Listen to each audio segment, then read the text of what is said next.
down here to talk about the Pistons today, people.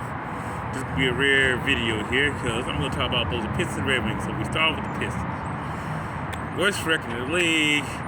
Dude, I ain't gonna lie to you. I probably watch about maybe 7 games all year. Usually I average about 20, 25 games in my worst year. And when the years made the playoffs, easily half the games I watched, period. No question. It was so painful. I knew when K went out, it was kind of like a done deal. But I thought this big was a mistake, but I kind of look at it, well, you know what? Maybe getting rid of these big wasn't the worst thing that happened. Because now, we got a big man, James Wiseman. The East has gotten bigger guys. And there's a Wemble lottery thing going on here. But as far as the rest of most of this roster, I keep Killian, I keep Wiseman, I keep Cade, I keep Ivy. After that, everything is up for grabs. Bagley need to be out of here. He hurt, missed too many games. Unfortunately, he's falling into the somehow guys that played from Duke have an injury history. It seemed like this whole thing started with I'll go back to the Bobby Hurley accident, the Jay Williams accident, and then after that the Grant Hill injury. And it seemed like every good, decent Duke player to get drafted high seemed to have an injury history over the last 20, 25 years. I'm just saying. Just talking straight up, just basketball. I know this seems weird, but hey. But I'm saying as far as Pistons looking forward, we humble. Please, we humble. Number 1 pick. We'll be an instant contender next year.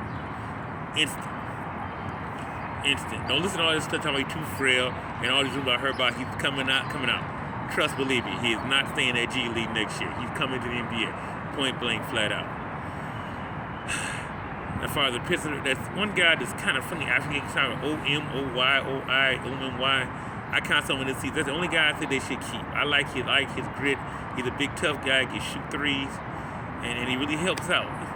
He spaces the floor and he's a tough defender. Other than that, everybody else we can just.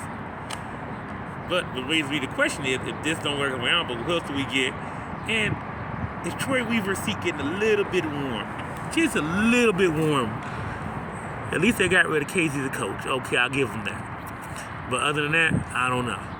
Well, okay. I digress, I guess, at this point. But at least they got rid of Casey as a coach, put him in the front office, and get somebody in there harder on a younger team to get them together. Okay, how you folks going here? Now I'm going to talk about the Red Wings. The Iser play. I know it's been a rough go. I know we were close to the playoff spot with some last game, and maybe Ty Bertuzzi could knock in a few more net. But it's like this. Compared to the Pistons and the Tigers, Iserman has the least amount of time to get stuff straight other than the Lions GM. And I think he's done a doggone good job. We got better. We got guys in the farm system. Mo Sider was definitely a hit, except this year he did hit a bit of a sophomore slump. We need him to really pick it up. That's the guy. That's supposed to be our Norris Trophy guy. And if he played that Norris Trophy level like he did for rookie year, we are freaking in the playoffs for certain. If he just plays that much better, actually a whole lot better. He dang near literally was like an average defenseman, and we just missed the playoffs. So, and I know it's been frustrating, believe me. I remember last time they made the playoffs. I remember the time they finished dead last in the league. We're not that team no more. We're somewhere between where the Tigers are at and where the Lions are at right now in progression. But I think the Red Wings are due for a mega jump here. A good draft pick, somebody, we need a sniper in free agency.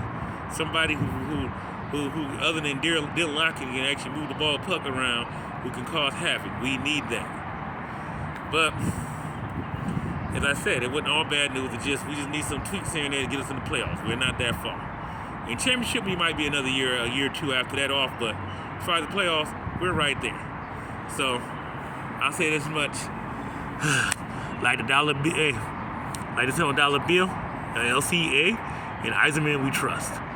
Thank you very much. Deuces. And yes, the Red Wings will make the playoffs next year, I promise you.